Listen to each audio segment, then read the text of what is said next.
I guess both of you guys, if you just want to describe the feelings, emotions right now after that game. Yeah, it's super frustrating, obviously. We thought we had a really good chance to win this thing going up 1-0, and give them credit, they made adjustments, played really well. I think being echoed around a lot is just how proud of the guys we are, and how connected we were, and I think it's being said a lot, but it really was a special group of guys, and friendships and relationships with the staff that will last a lot longer than tonight. So it's frustrating, but I'm really proud of the season we had. With you coming in midway through the year, obviously integrating everything they do here, but also signing a two-way with Boston. Just how much of a feel do you get for playing within the system, within this organization, in your time with them? Yeah, definitely. It took a little bit of a adjustment the first few weeks, but the guys did a really great job of helping me get involved. The staff and the players with kind of how everything works, the terminology, and top to bottom for Boston and here. And so I commend everybody with really being very inviting, and right when I got here, I could tell it was a really tight group, and they welcomed me, and I can't thank them enough for letting me be a part of this, and be part of a great winning culture, and a team that inevitably got to the championship. So yeah. What were the biggest things everybody up in Boston wanted to see you work on, kind of the goals they set for you coming in? How do you feel like you kind of met those initially? Yeah, definitely. I think I was very fortunate to get an opportunity in mid-December when they signed me, and obviously you got guys like Hauser and stuff like that who have been here and laid a foundation for what you can do to kind of work your way up and find yourself with a role on the team, and that's obviously the goal. Being able to display it here and make an impact, and with guys like me, Nimi, JD, and Jordan with getting ready for the next level and stuff like that too. So there's framework there for everyone up there. For obviously Pritchard and JD and stuff like that. So they do a really good job at helping you see kind of your path, developing a role in the team.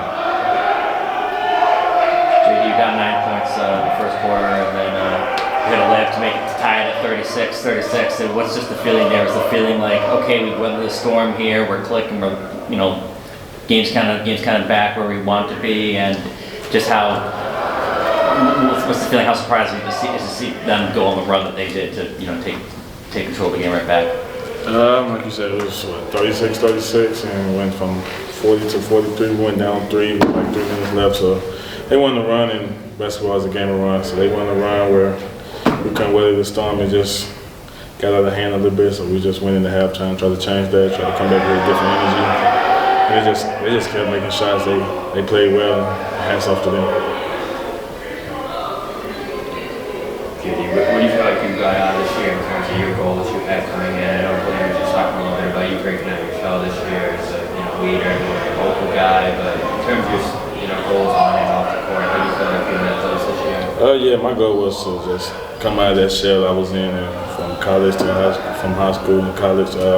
I was just a quiet guy, so I just come in my second year being a pro. More talkative, more being a leader on the court. Off the court, I just wanted to talk to the guys, be with the guys, and just be one of the guys that get the group together at all times. So I think my goal was successful. And then being one of the leaders on this team, being a point guard, coaching the court. So what's the next step for you feel like over the summer, building off this year, your next goal going into next season? In a couple of days I'll probably go back up to Boston, work out, be with them during that playoff run. So just work, hopefully find myself with a job or something.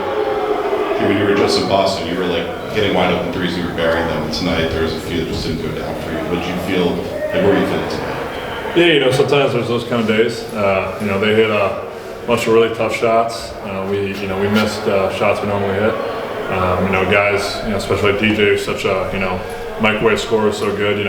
Some nights you just have cold nights, and I think I was 1 for 7 from 3, and sometimes you just hit those back rims. So it's something that as a shooter, you try to put that behind you as you go to the next game and stuff like that. So I'm still confident as ever, but sometimes you have those nights, and like I said, the other team had a night where they're hitting all those shots. So hats off to them, but you move on to the next game after something like that.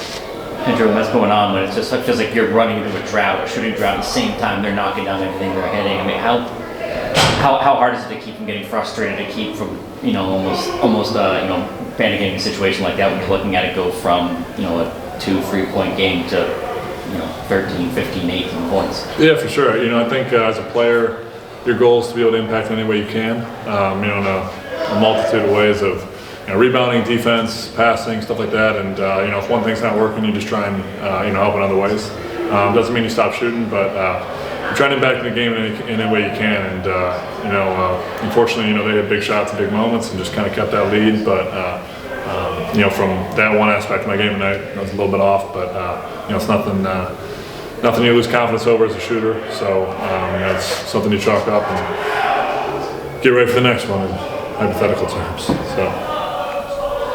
Okay, this game was 11-11 coming out of the showcase. Now you look at it, you're in the final game of the J League Finals. When you look back at it, now you can look back at it. Is it kind of does it feel like kind of a fun run this team went on? Did you see that coming at all when this team was sitting there at 500? Yeah, I definitely seen it coming. When we played at Birmingham game, we after those 2 games we lost, we had a talk. That's the team only where we just talked about everything that we can do together to get to this point where we are now. And man, I just can't explain the way this group fought and just came together from the beginning to now. It's the first team that Maine's had that's reached the final. To be a part of that team, does that have a special sense to it? I mean, I know it's tough after a game like that, but is there some pride that factors in? The accomplishment? It was definitely special. It was definitely special. Just love this group, man. I just wish we could have won it and been out there celebrating for Maine, for the fans that always celebrated us all year. So it definitely was fun. Thanks, guys.